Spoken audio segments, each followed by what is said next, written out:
Muy buenas noches, bienvenidos a este primer capítulo de Viaje al Centro de la Noticia. En Estados Unidos se habla del crimen corporativo. En Chile, donde nos gustan más los eufemismos, son delitos de cuello y corbata.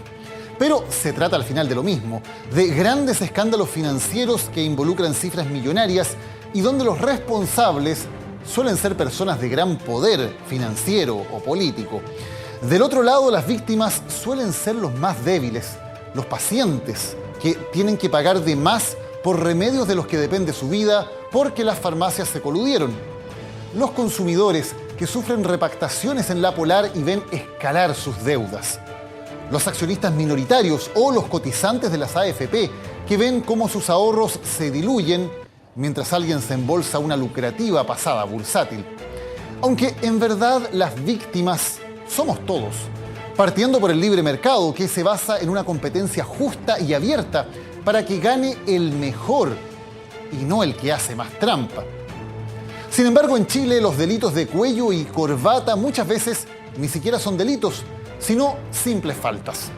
O si son delitos no se persiguen, o si se persiguen no hay condenas, o si hay condenas, estas suelen ser muy bajas y casi nunca terminan con los responsables pagando en la cárcel. ¿Hay verdadera justicia para los delitos de cuello y corbata más graves en Chile? ¿Son responsables de ello la ley, los fiscales, los jueces? Este es la delincuencia de cuello y corbata, el tema de hoy en Viaje al Centro de la Noticia. El viaje comienza ahora.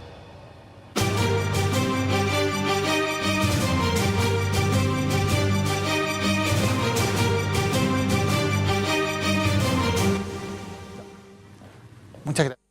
Bueno, comenzamos a revisar la historia de estos delitos de cuello y corbata. Y para eso nos acompaña Macarena Morales. ¿Cómo estás, Macarena? Buenas noches. Muy bien, gracias. Te sumergiste un poco en los archivos para completar la historia, porque muchas veces estos casos generan un tremendo escándalo al principio, pero luego la opinión pública va perdiendo interés y al final pocas veces le seguimos la pista para saber qué es lo que realmente pasa, si hay consecuencias finalmente después de todo el escándalo, después de la investigación. Bueno, vamos a ver las consecuencias, pero vamos a empezar en el año 94. Un gran terremoto en Codelco genera también un terremoto político. Terminaba el gobierno de Patricio Aylwin cuando el Davilazo. Ocurre el Davilazo, veamos.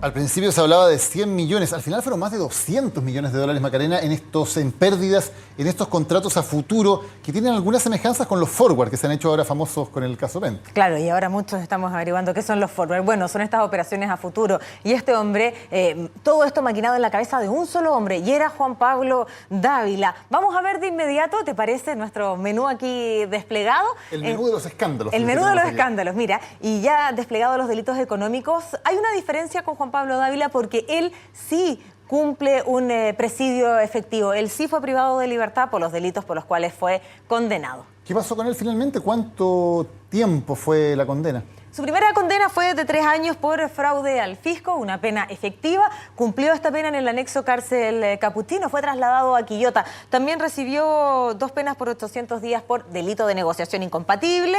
Y ya lo decíamos, él termina de cumplir su condena en San Carlos. Él se reinventa, se acerca a la iglesia evangélica. Ya por supuesto ha pasado el tiempo de la condena, en este caso, para este hombre que sí cumplió una pena efectiva privado de libertad. Y hoy está libre ya Juan Pablo Dávila, protagonista de uno de los grandes escándalos económicos. Vamos a recordar otro caso con componentes además políticos muy importantes, el caso Mopgati.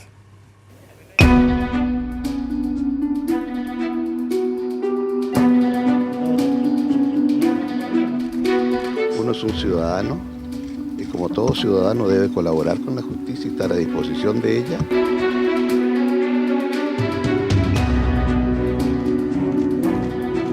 Si hay más de una treintena de acusados, pareciera que aquí efectivamente hubo un orden jerárquico en un ministerio público a través del cual se defraudó al fisco. estimamos difícil que la ministra absolviera a Carlos. No, en mi quehacer no influyó la investidura de nadie.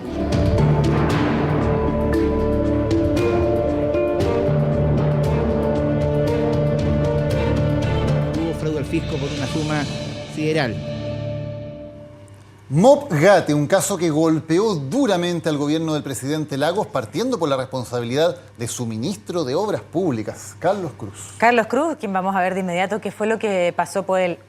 Ya lo decías, cuando hay un delito económico el escándalo es importante. Cuando lo mezclamos con la política, vaya, se torna aún más escandaloso. ¿Qué pasa con Carlos Cruz? Vamos a ver de inmediato. Este hombre que fue condenado por el delito de fraude al fisco. Él no estuvo privado de libertad, cumplió la pena remitida, pero además tuvo que pagar dinero para restablecer el daño por 799 millones de pesos. Cercano a los 800 millones de pesos es lo que tuvo que pagar Carlos Cruz y cumplir esta pena remitida. No estuvo en la cárcel, no estuvo privado de libertad, por lo que ha sido uno de los escándalos incluso más importantes del último tiempo. Al menos después de ser condenado, entonces esa condena no la cumple en la cárcel. El Mopgate también lo recordamos por estos días porque gatilló de alguna manera el tema de los sobresueldos y ese acuerdo entre el presidente Lagos y Pablo Longueira que terminó finalmente con las normas de financiamiento de la política que duraron hasta ahora.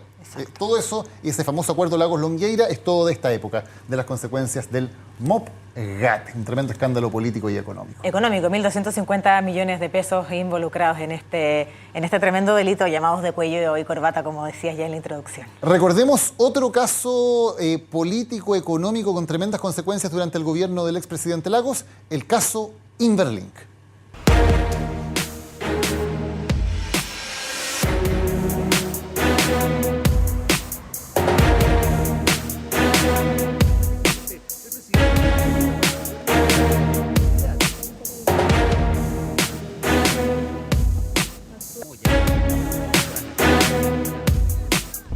Es una causa tremendamente complicada porque son 39 empresas las que tenía el grupo empresarial en Berlín. Hay plata que se ha fumado. Ninguno de los condenados irá a la cárcel.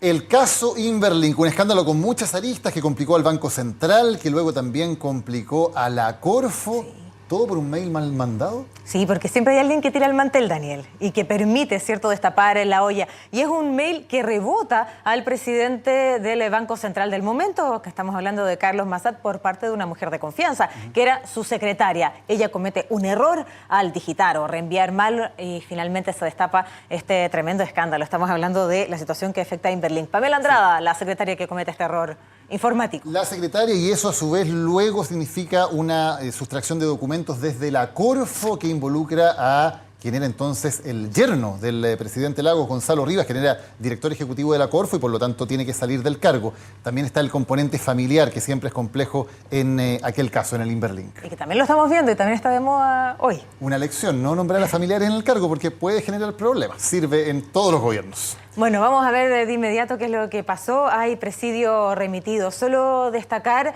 presidio remitido, es decir, que aquellas personas que se vieron afectadas por este caso no fueron a la cárcel. Solo quiero destacar a quien estaba a la cabeza del holding Inverlink, que es lo que pasa con él, con Eduardo Monasterio. Él también tuvo presidio remitido, es decir, no cumplió pena efectiva. Él falleció en febrero, 6 de febrero de este año, y a través de Twitter, un mensaje de su propio hijo, nos enteramos entonces de lo que había pasado con este hombre que había estado a la cabeza de este tremendo escándalo. Un caso que además nos dejó una de las frases políticas inolvidables, la de la teoría del jarrón del entonces presidente Lagos, que lo que quería explicar era que esos documentos sustraídos a la Corfo, que luego habían pasado por el mercado financiero y estaban en manos de privados, eran como si uno le robaran el jarrón de la casa, o sea, había que devolverlos. El asunto generó muchísima preocupación entre los agentes económicos y se convirtió en una de las frases más recordadas del expresidente. ¿Seguimos avanzando? Veamos otro caso. Veamos otro de los algunos que nos han acompañado. Sí, y uno muy presente, el caso de las farmacias.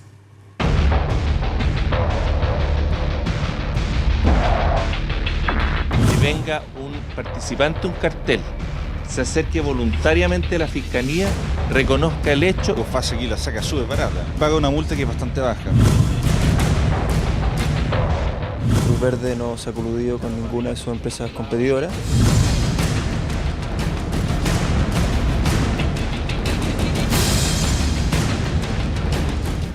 no pueden quedar impunes.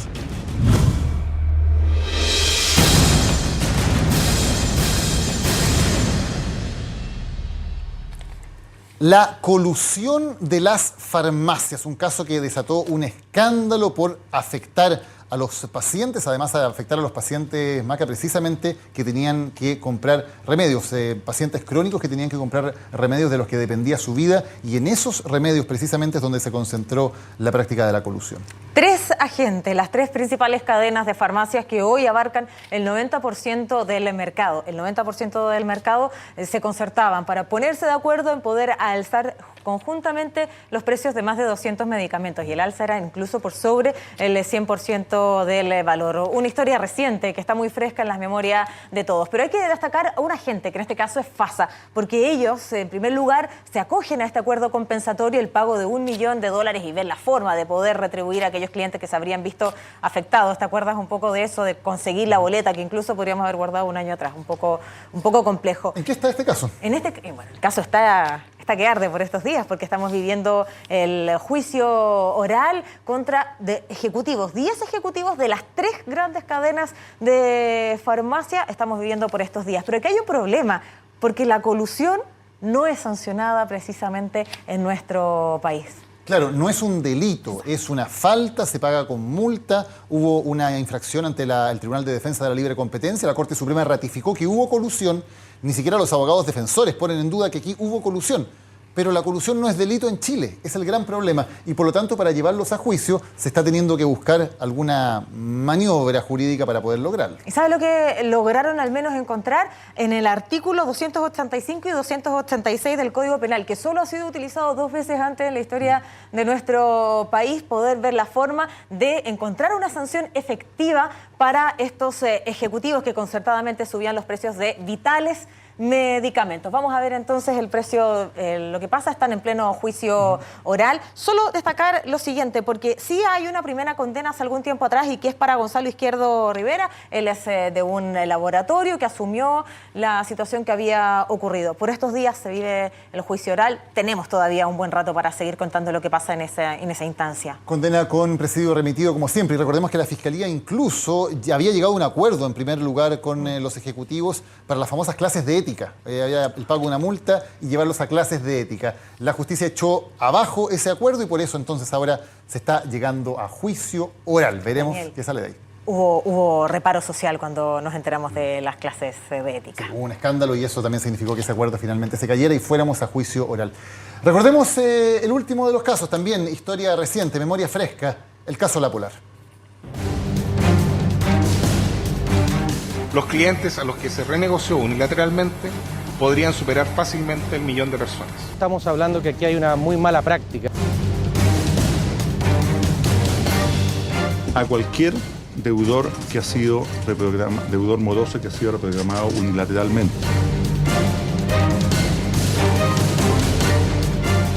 Los principales representantes de la compañía difícilmente llegarían a prisión.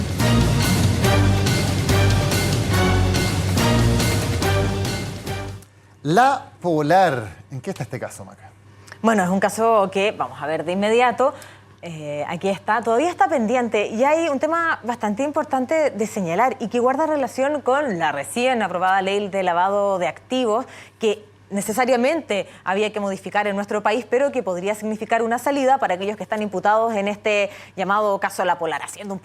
Recordando un poquito la historia, estas repactaciones unilaterales hacia clientes morosos. Eso era básicamente lo que había afectado el caso La Polar. Estamos hablando hoy día de 3 grandes ejecutivos, María Isabel Fará, Julián Moreno y también Pablo Alcalde, que podrían encontrar una salida en esta nueva ley que ya va a estar vigente, esta ley de lavado de activos. Claro, nuevamente hay problemas legales. Las repactaciones tampoco son un delito, se les está persiguiendo por otro tipo de delitos financieros, y el más grave de ellos era el de lavado de activos, hasta 15 años de cárcel, al menos en teoría. Lo que hace esta ley es decir que las penas por lavado de activos no pueden superar el delito base, por lo tanto la pena de 15 años de cárcel teórica se cae inmediatamente y hay más posibilidades, así lo dice la defensa, de poder llegar a una pena en caso de condena que sea nuevamente, algo que vamos a repetir mucho en el programa de hoy, presidio remitido. Exacto. Solo quiero hacer una pequeña conclusión al final, y es que pareciera que las medidas cautelares muchas veces pueden ser más gravosas que las propias condenas en algunos de estos casos, porque de los que hemos revisado hasta este momento, hemos hecho una selección, porque son varios más,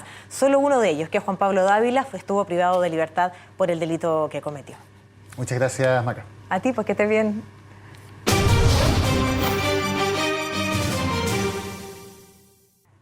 Delitos que, como vemos, muchas veces terminan en presidio remitido, no en penas de cárcel. ¿Por qué? Bueno, porque hay gran diferencia en la legislación chilena entre los delitos de cuello y corbata y los delitos comunes. Vamos a hacer una comparación. Por ejemplo, vamos a partir por el abigeato o robo de animales. Robarse una vaca, robarse una gallina o robarse una cantidad mayor de animales. ¿Qué penalidad tiene según la legislación chilena? Bueno, una penalidad bastante dura que va de los 541 días hasta los 5 años de cárcel. Veamos un ejemplo de delito de cuello y corbata, la colusión. Por ejemplo, la colusión de las farmacias o de los pollos, ponerse de acuerdo entre todos los actores o una cantidad importante de actores del mercado para manejar los precios, por lo tanto, generando un problema de libre competencia y muchas veces en detrimento de los consumidores. ¿Cuál es la pena? Bueno, lo que ocurre es que la colusión no es un delito penal en Chile. No lo es porque fue eliminado de la legislación el año 2003 bajo el gobierno del entonces presidente Ricardo Lagos. Hay multas, claro, pero no es un delito penal. Hecha la comparación, podríamos decir que robar una gallina puede arriesgar hasta 5 años de cárcel. Coludirse por millones de dólares en el mercado de los pollos no es un delito penal. Vamos a hacer otra comparación entre delitos comunes y delitos económicos. El hurto en propiedad privada. ¿Qué significa este delito de hurto en propiedad privada? Por ejemplo, una persona que salta la reja de un antejardín y se lleva una bicicleta que estaba estacionada en ese lugar. Ese delito tiene una penalidad, según la legislación chilena, que puede ir, de acuerdo también al monto de lo sustraído, entre otros temas, entre 61 días hasta 5 años de cárcel. Hurto en propiedad privada. Comparémoslo con el soborno. ¿Qué significa el soborno? Pagarle a un funcionario público para realizar alguna acción. Corromper a un funcionario público, en otras palabras. El soborno, según la legislación chilena, tiene una penalidad que va de los 61 días a los 3 años de cárcel. O sea, si una persona roba una bicicleta, por ejemplo, hurto en propiedad privada desde el antejardín de una casa, arriesga hasta 5 años de cárcel. Si corrompe a un funcionario público para su propio beneficio, arriesga hasta 3 años. Hagamos todavía una última comparación entre delitos comunes y delitos de cuello y corbata en nuestro país. Porque hay delitos que son nuevos, que se han ido de alguna manera los legisladores formando de acuerdo a delitos o formas de delinquir que son novedosas. El robo de cajeros automáticos es una legislación nueva, implantada hace pocos años en Chile y con penas durísimas para los responsables. Quienes roben un cajero que pertenece a un banco tienen, por ejemplo, entre 15 y 20 años de cárcel. Una legislación que fue empujada e impulsada también por las propias entidades que eran víctimas de este tipo de delitos. Penas duras entonces para el robo de cajeros. ¿Qué pasa si una persona le roba al fisco a través de un fraude tributario? No sencillamente una boleta falsa por ahí, un fraude tributario. Bueno, el fraude tributario tiene, según la legislación chilena, una penalidad que va de los 3 a los 15 años de cárcel. Puesto en esas palabras, robarle un banco a través del cajero automático que se llevan delincuentes arriesgan entre 15 y 20 años. Robarle al fisco a través de una trama de fraude tributario entre 3 y 15 años. Algunas comparaciones entonces entre delitos comunes y delitos económicos, delitos de cuello y corbata. Vamos a ir a la pausa, ya volvemos con más en Viaje al Centro de la Noticia.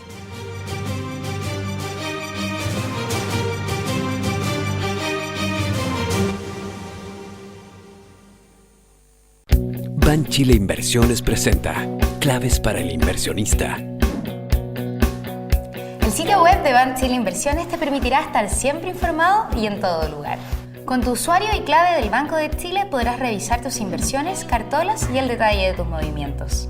También podrás chequear si tus inversiones se ajustan a tu nivel de exposición al riesgo, pudiendo tomar medidas en línea para corregir posibles desviaciones.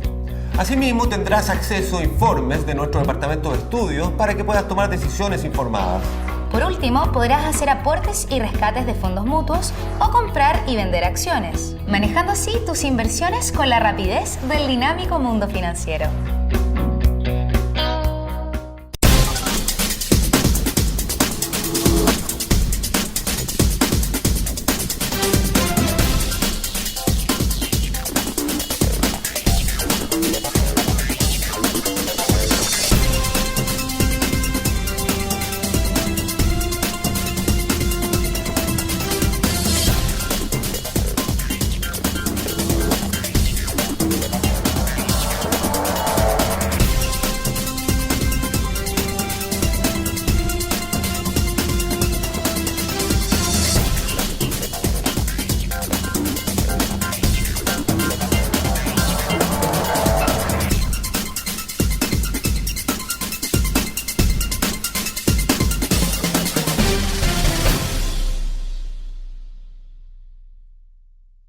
Hay una presencia mapuche que es bastante notoria en la cultura chilena. Hay una presencia indígena que sin embargo pasa desapercibida para el chileno común y corriente.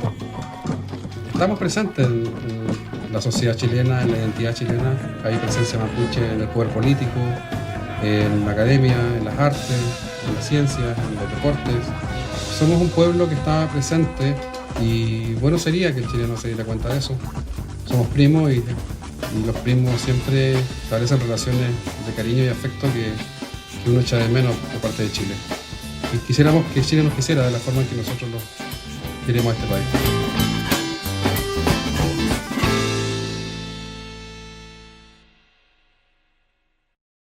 Una producción de BTR.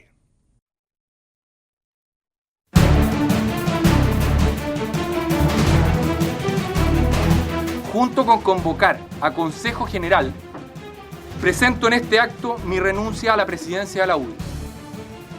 Espero con esta decisión sea el Consejo General, órgano de representación de nuestra militancia, el que se pronuncie sobre los pasos a seguir y asegure la indispensable unidad.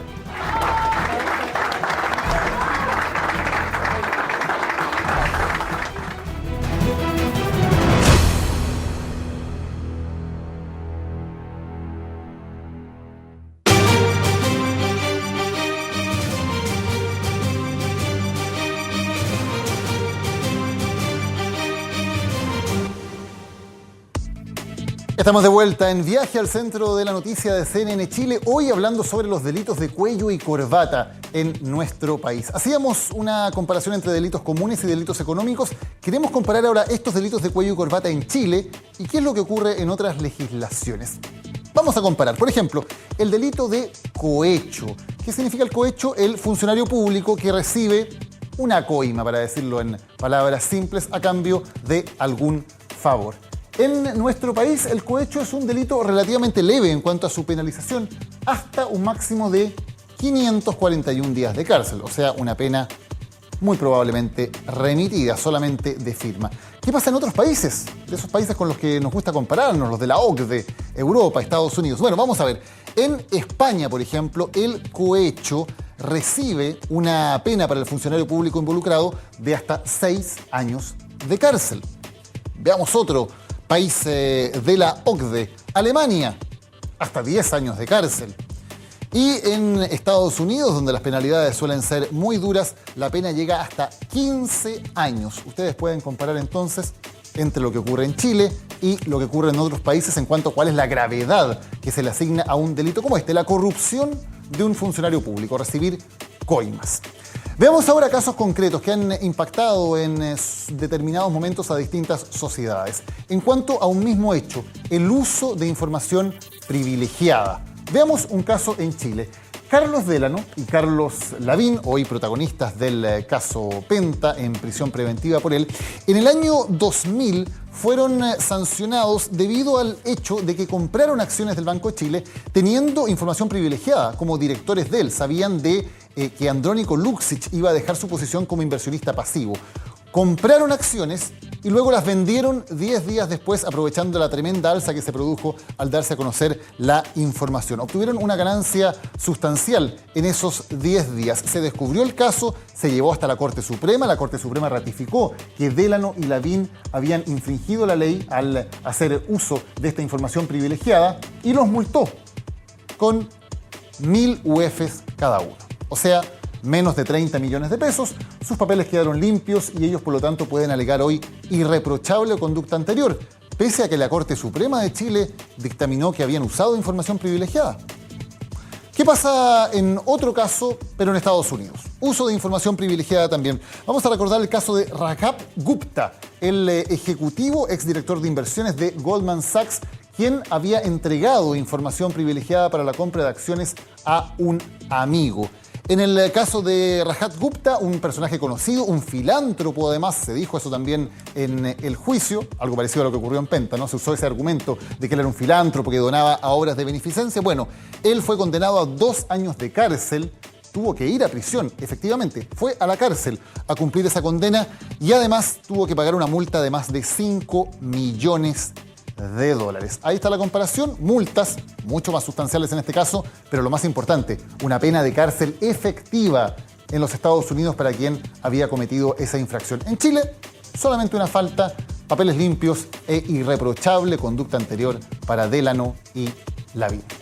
Bueno, este desbalance entre delitos comunes y delitos económicos, esta falta de dureza en la persecución de los delitos de cuello y corbata, se ha convertido en un tema de discusión nacional en los últimos días a raíz de los últimos escándalos y también a raíz del caso Penta. Por ejemplo, durante sus alegatos en el caso Penta, el fiscal nacional Sabas Chaguán, con una vistosa metáfora, se hizo cargo de esto, de por qué los fiscales parece que estuvieran persiguiendo solamente a delincuentes menores y que en los casos más grandes, al parecer, no tienen las herramientas. Señoría, lo importante acá es la ley es igual para todos y nosotros queremos que este sistema de justicia criminal, y termino este proemio, sea una red que deje de atrapar solamente mariposas y deje pasar elefantes. No queremos solamente atrapar al ratero, sino también atrapar a aquellos que se valen de una legión de testaferros. Lo dice ni más ni menos que el fiscal nacional. También en la formalización del caso Penta, la abogada del Consejo de Defensa del Estado, María Inés Horvitz, tuvo palabras similares, hablando específicamente sobre delitos como los que hemos visto, el cohecho y el soborno. Su señoría, los delitos de cohecho y soborno tienen penas extremadamente bajas en nuestro país. Yo no he visto ningún parlamentario pedir que se aumenten las penas como ocurre cuando empieza el aumento de la delincuencia común. ¿Cómo se explica esto? Hay, al parecer, algún sesgo clasista en la justicia chilena que tiene que ver con una legislación muy antigua que viene de la colonia, un código penal que es del siglo XIX y donde, al parecer, este tipo de delitos de cuello y corbata no eran considerados como faltas graves. La sociedad ha cambiado, la sociedad hoy se escandaliza con este tipo de casos, pero la legislación no ha cambiado en lo absoluto, o incluso, como en el caso de la colusión, ha cambiado para favorecer a quienes realizan este tipo de conductas. El decano de la Facultad de Derecho de la Universidad Diego Portales, Juan Enrique Vargas, nos dice lo siguiente. El sistema de justicia penal siempre se ha dicho que es para los que andan de a pie, digamos, y yo creo que eso es efectivo. Hay un grado de selectividad importante en el sistema de justicia penal, esto es reconocido por todos los estudiosos del tema, y yo creo que hay un intento importante en Chile por cambiar eso, y yo creo que es un intento que va de la mano por demandas de mayor igualdad en general en el país.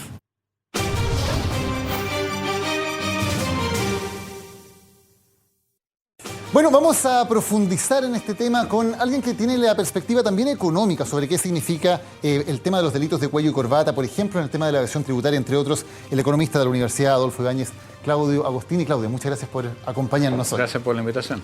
Claudio, ¿es grave que en un país haya delitos de cuello y corbata y que estos no se persigan de manera drástica? Sí, tiene mucho efecto en múltiples dimensiones.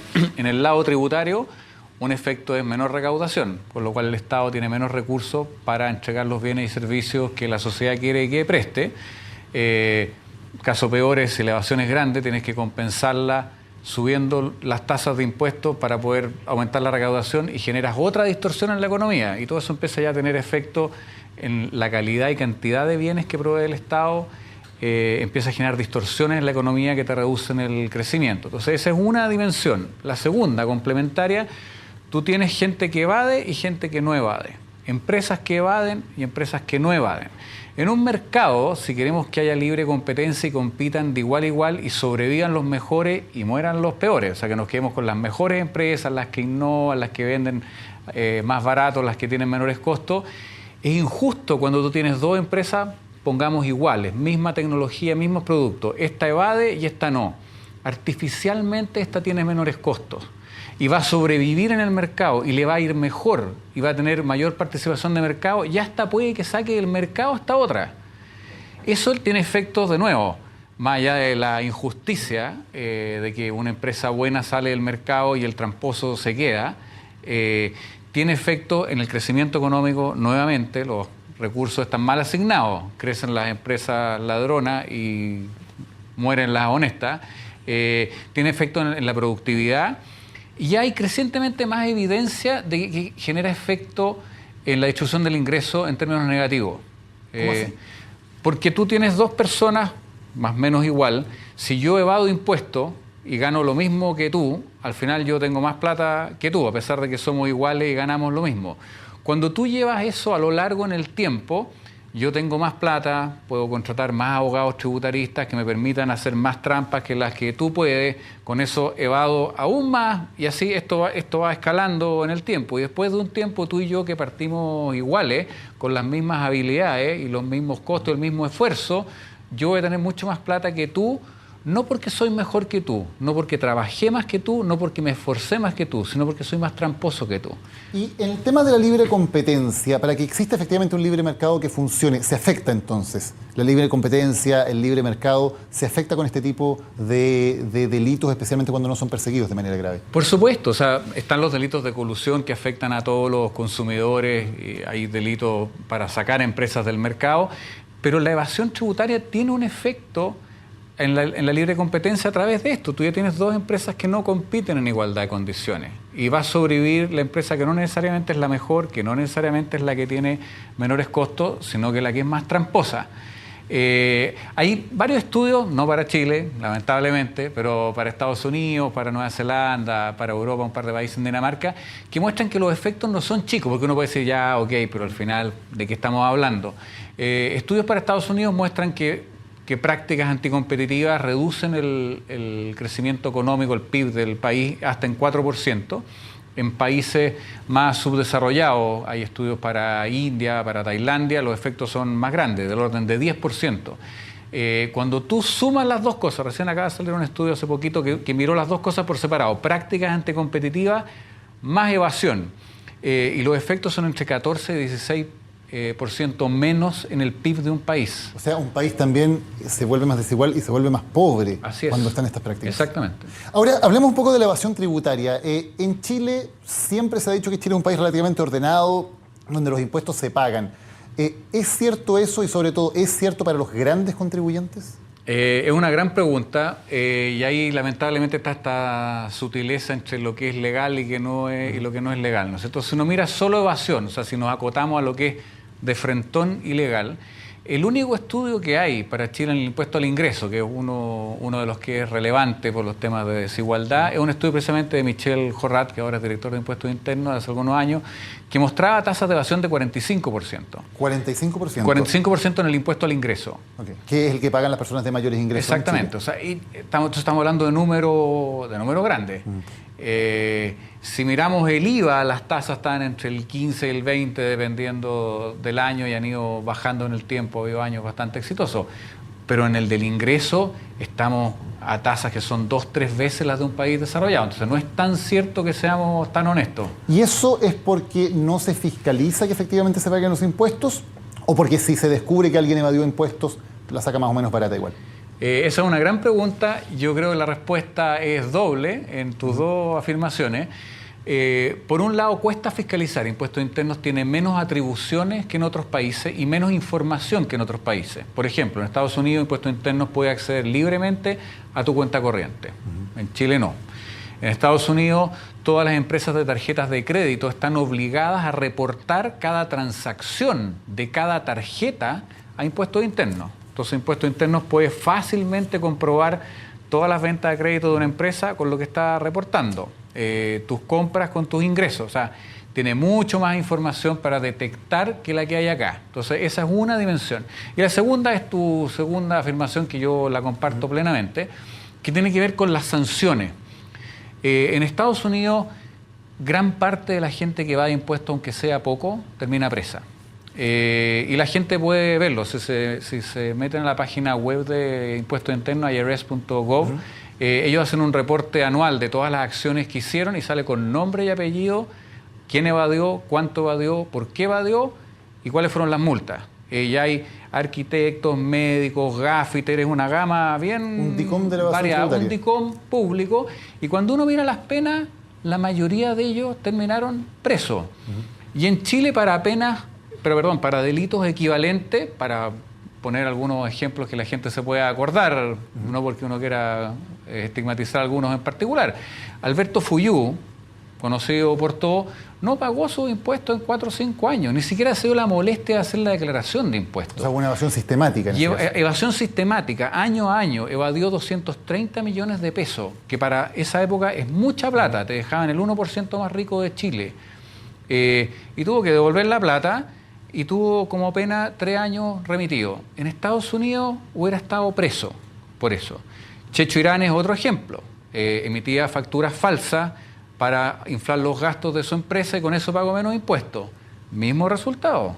3 años y un día. ¿Boletas falsas? Boletas falsas, boletas ideológicamente falsas. Exactamente lo mismo que estamos viendo hoy día. Así es. Una boleta por un servicio no prestado, que yo lo cargo a mi empresa, inflo mis gastos, tengo menos utilidades, pago menos impuestos.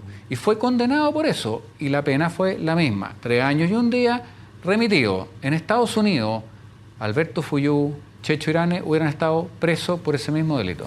Hoy Impuestos Internos anunció que iba a llamar a representantes de 200 contribuyentes porque había detectado prácticas similares a las de Penta y que los iba a llamar para arreglar esto. ¿Qué te parece como señal lo que está haciendo Impuestos Internos en esta especie de ofensiva fiscalizadora? Me parece un avance que investigue más, me parece un avance que efectivamente los llame y chequee si los datos son ciertos o no. Lo que yo esperaría es que se querellaran después si es que efectivamente encuentran algo. O sea, lo que sería acá equivocado sería decir, mira, hay un par de casos que son escandalosos, Penta es uno, lo encontré y porque tiene más connotación, ahí nos querellamos, y hay otros que son idénticos y por las razones que sean no nos querellamos y nos allanamos a una multa. Uno quisiera que la ley se aplicara a todos y uno quisiera que esto fuera ejemplificador. No en el sentido que uno quiera meter gente a la cárcel, esto no es una animosidad contra alguien, sino que es dar una señal a la sociedad de justicia, de que hacer trampa no paga, de que mentir no paga, y además es práctica. Hay varios estudios en Estados Unidos que muestran que cada vez que hay uno de estos casos de alguien bien famoso que evade y lo meten preso, la evasión tributaria cae en forma impresionante después. Además tiene unos efectos que facilitan después la fiscalización y facilitan la recaudación. Claudio, el caso Penta, que ha sido descrito por la Fiscalía como una máquina de defraudar al fisco, en tu experiencia, en lo que tú has investigado sobre este tema, ¿crees que es algo absolutamente único e irrepetible en las empresas chilenas? ¿O crees que si se investigara a fondo aparecerían muchos más casos como ese? Es difícil saber, no creo que sean los únicos que descubrieron la pólvora de cómo evadir y eludir impuestos. No lo creo. Por lo mismo que uno se sospecha que muchas empresas hacen exactamente lo mismo. La pregunta que es más difícil de responder es si hay empresas que hacen todas las cosas que hacía Penta o hacen algunas de las cosas que hacía Penta. Algunas de esas estoy seguro que es muy común en muchas empresas. O sea, pagarle los bonos de los ejecutivos a través de una sociedad del ejecutivo para pagar menos impuestos es muy común. Es muy común. ¿Y qué pasa con la reforma tributaria? Porque uno de los fines de la reforma tributaria era precisamente que iba a atacar frontalmente la evasión. ¿Cómo salió finalmente la reforma después de todos los cambios que tuvo? ¿Tiene ese efecto? ¿Efectivamente ataca la evasión? Yo soy crítico de la reforma tributaria en 2 dimensiones. Una es esta. ¿Tiene más herramientas de impuestos internos que antes de la reforma? Sí. Hay una que se acerca a la de países desarrollados, que es que si tú simulas una transacción para evadir impuesto interno, ahora puede decirte la única razón de esa transacción es evadir impuestos y te puedo perseguir. Antes no podía. Así todo es más blanda que en otros países. Si uno también pueden verlo en la página web del Servicio de Impuestos Internos de Gran Bretaña, hay una lista de ejemplos de simulaciones tributarias y se actualiza todos los años. Entonces saca circulares el Servicio de Impuestos y dice, todo esto es simulación, te voy a perseguir hasta meterte preso y vas a pagar, que es más que lo que pueda ser impuesto. Entonces, pero en ese sentido una mejora. Falta mucho en términos de información. En la reforma inicial, Impuestos Internos iba a tener acceso a las tarjetas de crédito, si tú te acuerdas. Y eso en la cocina tributaria del acuerdo se cayó. Entonces, ¿no es cierto? Entonces hay atribuciones que hubieran ayudado y que no están. Y la otra dimensión que no es con fiscalizar es con los espacios de elusión que tú abres. Y esta reforma abre múltiples espacios de elusión. O sea, espacios conocidos como la renta presunta no los cerraron. Muchos espacios para disfrazarse como pyme de papel no están cerrados. Se amplió la definición de pyme. Entonces ahora más pymes de papel pueden evadir más que antes. Y de nuevo, es una injusticia para las pymes de verdad, lo que hablábamos antes. Aquí las pymes de papel pueden competir con las de verdad y es injusto para las de verdad. Entonces, en las dos dimensiones yo creo que la reforma quedó corta. Claudio Agostini, con un clarísimo análisis de nuestro tema. Muchas gracias por haber venido hoy a Viaje al Centro de la Noticia. Muchas gracias a ti. Vamos a una pausa, ya volvemos con el último bloque de este Viaje al Centro de la Noticia, dedicado a los delitos de cuello y corbata.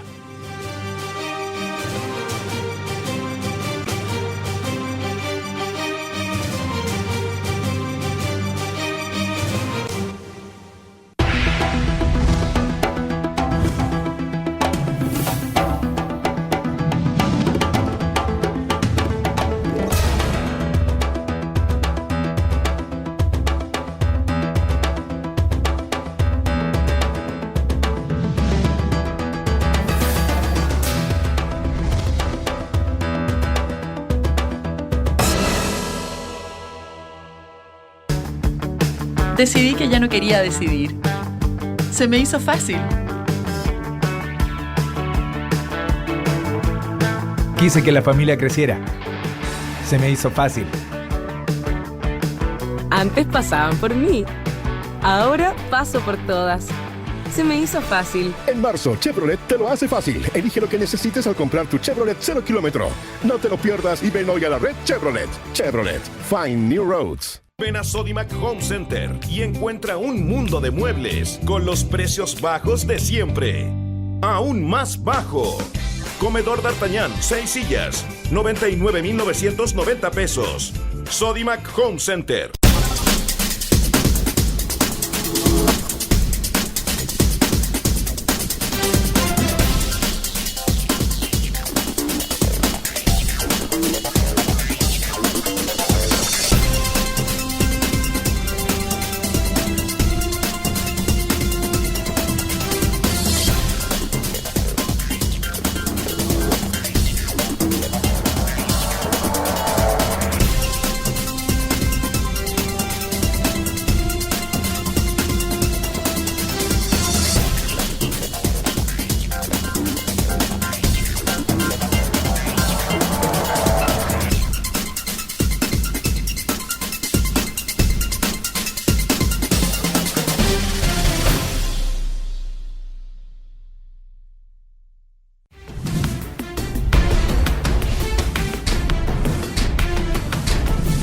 Al costado y renunciar a mi cargo de director sociocultural de la presidencia.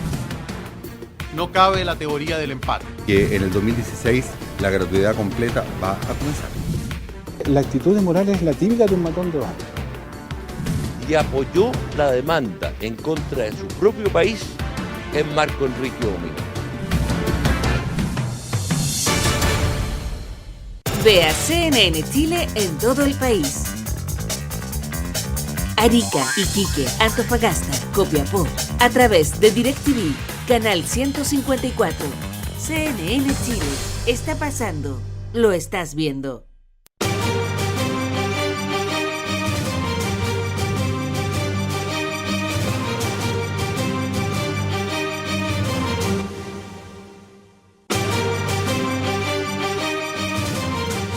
Bueno, en Viaje al Centro de la Noticia nos interesa también conocer el pulso de la opinión pública. ¿Qué piensa la ciudadanía sobre los temas que vamos a estar tratando semana a semana? Y para eso vamos a contar con la colaboración de Plaza Pública Cadem y de algunas encuestas, algunas preguntas exclusivas para que las comentemos en este programa. Nos acompaña y nos trae los datos Roberto Isixson, que es el gerente de Asuntos Públicos de Cadem. Roberto, bienvenido a Viaje al Centro de la Noticia. Muchas gracias, Daniel. Buenas noches. Bueno, preguntamos precisamente por los delitos de cuello y corbata y por la persecución judicial de estos delitos en los últimos días, ¿no? Sí, recordar un poco quizás a la gente que nos está viendo el contexto de Plaza Pública. Es una encuesta semanal, ya llevamos 60 encuestas desde enero del año pasado. Es una encuesta de 700 casos que tiene un margen de error de más o menos como 3,5% y en el mes, o sea, con las preguntas que nosotros vamos traqueando, llegamos hasta 2.800 encuestas. Plaza Pública hoy día es la encuesta de opinión pública más grande que hay disponible de alguna manera en el mercado y ahí estaba marcando la pauta del debate y en este caso en específico sobre el sistema judicial chileno, ¿verdad?, en relación al caso Penta. Veamos entonces algunas de las preguntas. La primera, acerca del sistema judicial en completo, en total. ¿El sistema judicial es muy bueno o bueno? Dice el 8% solamente, regular el 31%, malo o muy malo el 60%. Sí, este dato, bueno, es sin duda demoledor para el sistema judicial, ahora para la percepción general del sistema judicial. Sí es importante decir que esta encuesta fue aplicada la semana pasada, entre el miércoles 4 y el viernes 6 de marzo. Las formalizaciones del caso Penta fueron el sábado 7. Por lo tanto, si es que hubiera algún cambio de percepción asociado específicamente al rol del juzgado de garantía y de los fiscales, no está recogido en esta encuesta en específico. La resolución del sábado y el ingreso de Delano y Lavín a la prisión, pues, sí, algo de las formalizaciones que habían comenzado precisamente en esos días. Veamos qué dice la gente acerca del sistema judicial. Le preguntamos, ¿es completamente autónomo el sistema judicial? Respondió el 63% que no y solamente el 30% que sí. Hay una percepción de poca autonomía. Muy baja, está conectado de alguna manera con la mala evaluación. En general terminan siendo las mismas personas que te dicen el sistema judicial chileno no es bueno, y no es bueno porque finalmente, en primer lugar, porque no es autónomo, ¿verdad? Y lo vamos a ver en las preguntas que vienen, de alguna manera es poco independiente, no está conectado o no hay igualdad ante la ley. Y eso es algo que se siente y que la opinión pública es categórica al momento de evaluar al sistema judicial chileno. ¿Es imparcial? Nos preguntamos también, le preguntamos a la gente si es imparcial el sistema judicial chileno, que es una virtud y una característica muy relevante para un sistema judicial. El 68% dice que no, solamente el 29% que sí. Claro, porque al final hoy día se siente que los más poderosos, ya sea los políticos, los empresarios, incluso la misma iglesia, termina de alguna manera saliendo o quedando en libertad mientras, no sé, un vendedor, por ejemplo, de películas piratas puede terminar con no sé cuántos años de cárcel, ¿cierto? Entonces, no se siente ni imparcialidad, ni justicia o igualdad ante la ley, ¿cierto? Y la siguiente pregunta es clave en ese aspecto, porque preguntamos específicamente si el sistema judicial asegura igualdad ante la ley a los ciudadanos. Sí. Este dato es el más dramático, porque un 84% nos dice que no. O sea, damos un 60% de evaluación negativa, pero un 84% nos dice que el sistema judicial no asegura igualdad ante la ley. Y es el principio base, ¿cierto, Daniel? O sea, la justicia supuestamente tiene los ojos vendados, y aquí en Chile pareciera que la percepción de la opinión pública es que no los tiene vendados y que los tiene completamente abiertos, y de alguna manera para favorecer a algunos en específico. ¿Da confianza al sistema judicial? La última pregunta de esta categoría. La gente también es bastante demoledora la respuesta. El 85% dice que no le da confianza al sistema judicial, el 13% dice que sí. Y esto es tremendamente importante, Daniel, porque efectivamente hoy día la confianza pública en nuestras instituciones está en juego. Yo creo que el 2015 va a ser el año de la confianza, de preguntarnos cómo tanto las instituciones y quienes son parte de esas instituciones pueden volver a conectar con la confianza de los chilenos. Nosotros, por otro tipo de estudios, sabemos que cuando una persona confía, ya sea en un político, en una institución, tiene, no sé, la más alta probabilidad ya sea de votarlo o de respaldarlo. Cuando no confía es totalmente inverso. Y el daño hoy día que tiene el sistema judicial es demasiado grande. Un 85% no confía en los tribunales de justicia. Y preguntamos también específicamente por los casos de delitos de cuello y corbata, sobre todo los protagonizados por empresarios de gran poder. ¿Los empresarios tienen un trato especial? Vean ustedes la respuesta, 91% sí, 7% no. Yo me imagino que hay pocas preguntas en que aparezca más de un 90% por un lado, ¿no? O sea, prácticamente esto es universal, o sea, es una opinión universal. Es bien difícil ver este tipo de datos. En general, la opinión pública manifiesta divisiones, 60-40, incluso cuando una opción es bastante más fuerte que otra. Esto es universal. Ahora, va a ser interesante el efecto de Penta en esta pregunta esta semana, porque efectivamente... quizás a las semanas anteriores lo que había quedado de la sensación es que, no sé, si es que Delano y Lavín tenían que ir al tribunal, llegaban en su auto por debajo y no pasaban por la explanada como pasa un delincuente común y corriente, ¿cierto? Esa sensación estaba muy presente. Ahora, que tuvieron que pasar por la explanada, llegar como cualquier persona, pasar por los detectores de metales y terminaron finalmente formalizados y hoy día están en la cárcel, puede haber afectado sin duda esta percepción. Va a ser muy interesante hacer esa comparación luego, ¿no? De si estos datos cambian en los próximos días a raíz de lo ocurrido con el caso Penta. Y en otra pregunta relacionada también, de lo que hemos hablado durante todo este programa, ¿los delitos económicos tienen penas muy bajas en Chile? Bueno, menos mal que no habían visto el programa antes de contestar, porque la respuesta también es bastante fuerte. 90% dice que sí, solamente el 8% Claro, y esto tiene que ver con lo que quizás yo te decía un poquito antes. Hoy día una persona que vende películas piratas en Providencia o Santiago, todos los hemos visto, puede terminar en la cárcel con 3, 5 años de cárcel, y finalmente un empresario que comete un abuso a miles de consumidores, que significan miles de millones de dólares, lo más probable es que termine en su casa. Entonces, esa percepción también es muy contundente y es muy negativa al sistema judicial. Roberto, ¿y qué consecuencias tiene esto? Porque queda muy clara la opinión de la gente, queda muy clara la percepción que tiene la ciudadanía. ¿Qué efectos tiene eso en términos, por ejemplo, de la legitimidad de un sistema económico de libre mercado que en general la gente aprecia en muchos de sus aspectos, que permite acceso al consumo, pero afecta o puede afectar su legitimidad que la gente sienta que no hay una igualdad ante la ley? Yo creo que sí, sin duda que es de alguna manera un elemento que ataca de frente al corazón del modelo económico.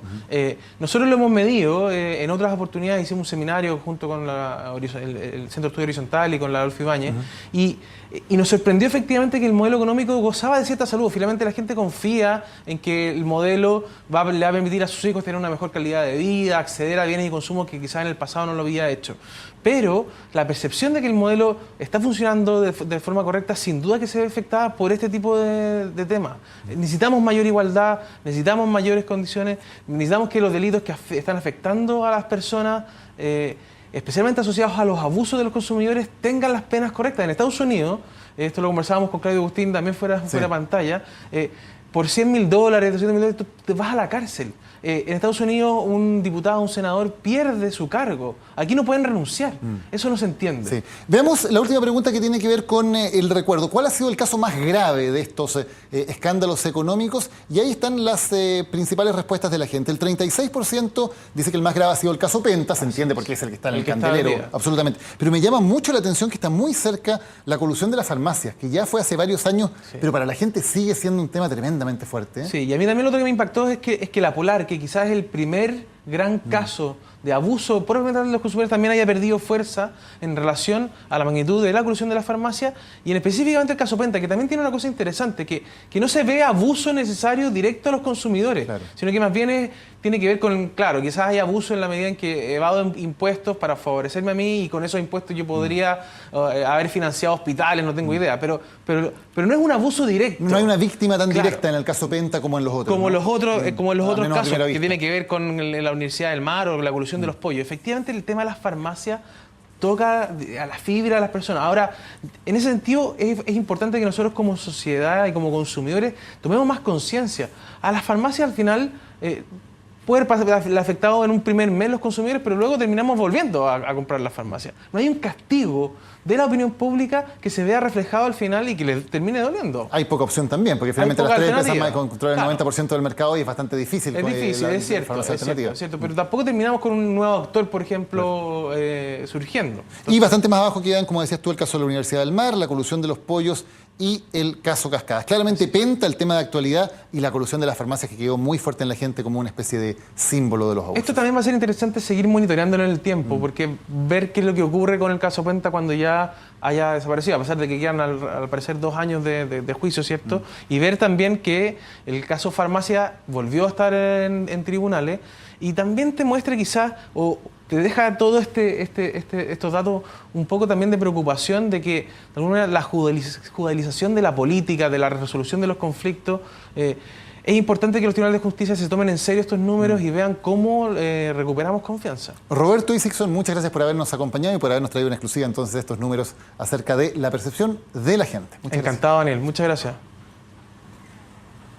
Bien, y vamos a revisar ahora lo que viene en estos casos, lo que viene en los temas que tienen que ver con los delitos de cuello y corbata de los que hemos conversado en la jornada de hoy. Veamos en una línea de tiempo entonces cuáles son los principales acontecimientos, porque es un tema que va a marcar, sin lugar a dudas, este año 2015. ¿Qué viene en el 2015? Marcamos algunas fechas para que ustedes las tengan en la mente.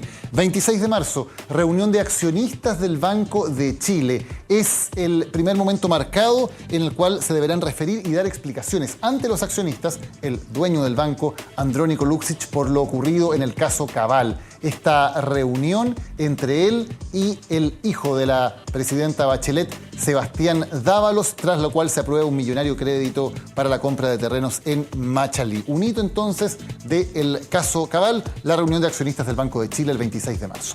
Seguimos avanzando para ver otros hitos que vienen en este año 2015. El 30 de marzo deberían aparecer las nuevas acusaciones en el caso La Polar. Fines de marzo, principios de abril es la fecha que entrega estimativamente la Fiscalía. Recordemos que en el caso de La Polar hay que acusar nuevamente y esto se hará entonces en las próximas semanas. Avanzamos. El 24 de abril vence el plazo que se entregó por parte de la presidenta Bachelet a la Comisión Engel. Este comité asesor presidencial que tiene que entregar una batería de propuestas para precisamente cambiar algunas de las cosas que hemos visto hoy. Temas de relación entre política y negocios, entre lo público y lo privado. Veremos si hay propuestas también para fortalecer las penas en los casos de delitos de cuello y corbata. El 24 de abril vence el plazo entonces para que esa Comisión Engel dé a conocer sus conclusiones. Luego habrá un plazo de no más de 45 días para que esas resoluciones se conviertan en proyectos de ley. Otro tema que va a marcar los próximos meses, el juicio de las farmacias. Lo veíamos recién con Roberto. La gente tiene muy presente el tema de las farmacias como uno de los grandes casos de abusos empresariales en Chile. Se estima que aproximadamente en esa fecha, principios de mayo, va a estar terminando el juicio oral de las farmacias y habrá, por lo tanto, una resolución. Un caso que, lo decíamos, es bastante complejo porque la colusión no es un delito en Chile, se la está investigando por otros delitos conexos. Y finalmente cerramos con el caso Penta.